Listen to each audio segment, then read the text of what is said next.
श्री शिवाय नमस्तुभ्यम। कल हमने सुना था श्रावण मास का चौथा अध्याय, जिसमें व्रत के पारण और धारण के बारे में बताया गया था कि किस तरह व्रत का पारण करना है। आज हम सुनेंगे श्रावण मास का 5वां अध्याय, जिसमें कोटिलिंग के महात्म्य के बारे में बताया गया है और रविवार व्रत कथा का महात्म्य बताया गया है। आइए शुरू करते हैं। अध्याय 5। ईश्वर ने कहा, हे सनंत कुमार, कोटिलिंग का महात्म्य तथा पुण्य का विधान नहीं कहा जा सकता है। जब एक लिंग महात्मा की कथा कहना असंभव है तो कोटिलिंग के महात्म्य को कौन कह सकता है। इस महीने में एक लिंग के बनाने से भी जीव मेरे पास निवास करता है। भक्ति द्वारा कामदेव के शत्रु भगवान श्री शंकर का अक्षर ओम नमः शिवाय मंत्र के सहित अर्चन करें, गृह यज्ञ का उद्यापन करें, हवन तथा ब्राह्मण भोजन कराएं। इस तरह व्रत को करने से असमय में मृत्यु नहीं होती है। इस मास का व्रत वन्ध्यत्व को हरण कर संपूर्ण आपत्ति को दूर करता है। रोग शोक संताप को मिटाकर ऐश्वर्य की वृद्धि करने वाला है। जो प्राणी पंचामृत से श्रावण मास में अभिषेक करता है, वह इस देह को छोड़ कैलाश मेरे नजदीक आकर एक कल्प तक निवास करता है। वह प्राणी पंचामृत पीने वाला, गौ तथा धन आदि से युक्त अत्यंत मधुर भाषी त्रिपुरा सुरहंता श्री शंकर जी को प्रिय है। जो इस महीने में पत्तल पर भोजन करता है, वह सोने के पात्र में भोजन करने वाला होता है तथा शाक त्यागने मात्र से शाक का कर्ता होता है। मनुष्यों में उत्तम होता है जो भूमि पर ही शयन करता है, वह कैलाश पर निवास करता है। जो इस श्रावण मास में अति सुबह एक दिन भी नहाता है, उसे एक महीने के नहाने का फल मिल जाता है। इस महीने में जितेंद्रिय होने से इंद्रिय जन्य बल प्राप्त होता है।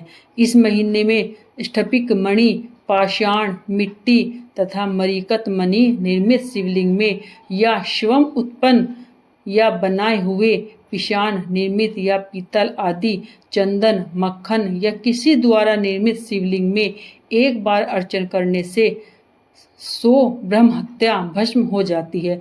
सूर्य ग्रहण, चंद्र ग्रहण, अन्य किसी सिद्ध अक्षेत्र में लक्ष्य जप करने से जो स्मृति कही गई है, वह सिद्ध इस महीने में एक बार जप करने से मिल सकती है।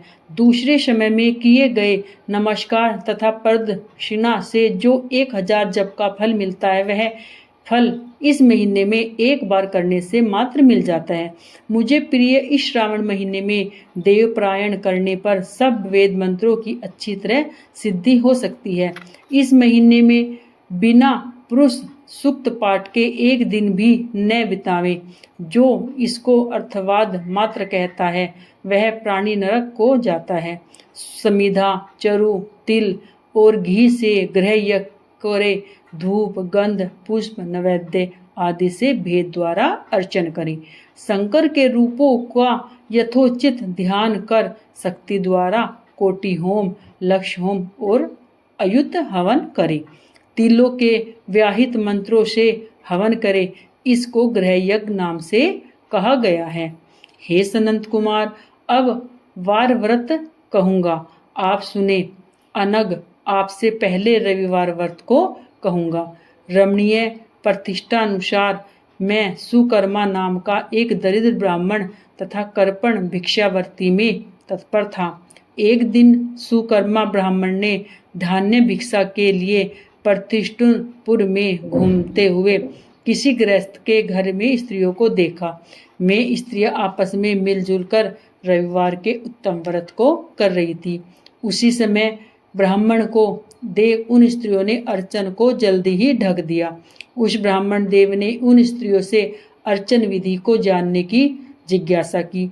वह बोला, हे साध्वी स्त्रियों, आप सबने क्यों इस व्रत के अर्चन को ढक दिया है? आप दयालु हो, मुझ पर कृपा करें। इस व्रत की विधि कहें, क्योंकि परोपकार के तुल्य तीनों लोकों में अन्य धर्म नहीं है।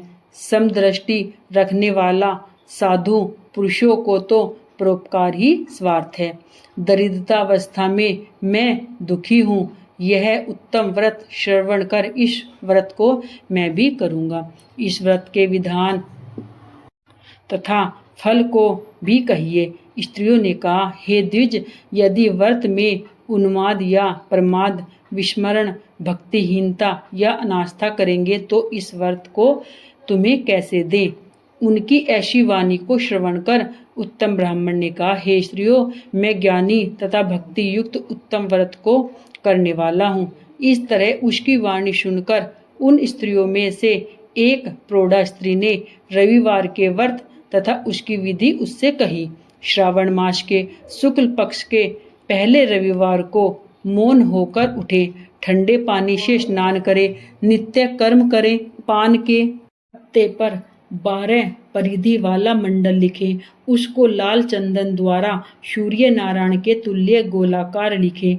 उस मंडल में संज्ञा नामावली स्त्री के सहित सूर्य का लाल चंदन से पूजन करे। घुटना जोड़कर भूमि पर स्थित हो। सूर्य के 12 मंडलों पर अलग अलग लाल चंदन से युक्त लावा तथा जपा ओढ़हुल पुष्प के युक्त अर्घ्य को श्रद्धा भक्ति से सूर्य नारायण को दे। अर्घ्य को रक्ताशक्त, जवा, पुष्प और उपचारों द्वारा युक्त करे। नारिकेत, बीज और खंड सकरा से युक्त सूर्य के मंत्रों को कहकर नैवेद्य दे। सूर्य के 12 मंत्रों द्वारा स्तवन करे। 12 बार नमस्कार करे। 12 बार प्रदक्षिणा करे। 6 सूतों को एक मिलाकर उसमें 6 गांठ लगावे। उस सूत को सूर्य नारायण को अर्पण करे, उसे अपने कंठ में बांध ले और 12 फल से संपन्न वायना ब्राह्मण को दे। इस व्रत की विधि को किसी से न कहना चाहिए। हे विप्रे, यो व्रत के करने से निर्धन प्राणी धनवान हो जाता है, पुत्रहीन प्राणी पुत्र प्राप्त कर लेता है और कोढ़ी को कोढ़ से छुटकारा मिल जाता है। हे विपेंद्र, विशेष क्या कहा जाए, जिस वस्तु की अभिलाषा करता है वह साधक इस मास व्रत के करने से प्राप्त कर लेता है। श्रावण मास में 4 रविवार या 5 रविवार होने से व्रत करें। व्रत की संपूर्ण फल की इच्छा के लिए उद्यापन करें। हे विपेंद्र, इस प्रकार व्रत करने मात्र से सिद्धि होती है। वह ब्राह्मण उन साध्वी स्त्रियों को नमस्कार कर अपने घर चला आया। घर आकर जैसा सुनकर वह आया था वैसा सब विधि द्वारा उस व्रत को किया। वह अपनी दोनों कन्याओं को भी व्रत विधि बताई। उस व्रत के सुनने से और अर्चन तथा दर्शन मात्र से ही दोनों कन्याएं देवांगना के तुल्य सुंदर हो गई। उसी दिन से उस विप्र के घर में लक्ष्मी निवास करने लगी। अनेक रास्तों से अनेक निमित्त सहित वह ब्राह्मण उस दिन से लक्ष्मीपति हो गया। किसी राजा ने उसी ब्राह्मण के घर के समीप रास्ते में होकर निकलते हुए अति उत्तम उन दोनों कन्याओं को ब्राह्मदेय खिड़की में बैठा देखा। दोनों कन्याएं अपनी देह के अवयव से त्रैलोक्यों की संपूर्ण उत्तम चीजों को तथा कमल और चंद्रमा को भी अपमानित करती थी। उन बालिकाओं को देखने से राजा मोहित हो क्षण भर में वहीं स्थित हो गया। फिर राजा ने ब्राह्मण को बुलाकर उन दोनों बालिकाओं के ये याचना की।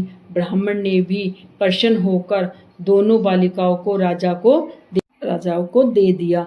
मैं दोनों बालिकाएं राजा को स्वामित्व के रूप में प्राप्त कर प्रसन्न हो गई। प्रसन्नचित हो बालिकाएं इस व्रत को कर पुत्र पोतार्दी से युक्त हुई।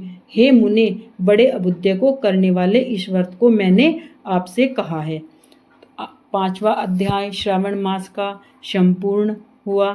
आपको वीडियो पसंद आई हो, जानकारी अच्छी लगी हो तो प्लीज़ चैनल को सब्सक्राइब करें, लाइक करें, शेयर करें और कमेंट में हर हर महादेव अवश्य लिखें।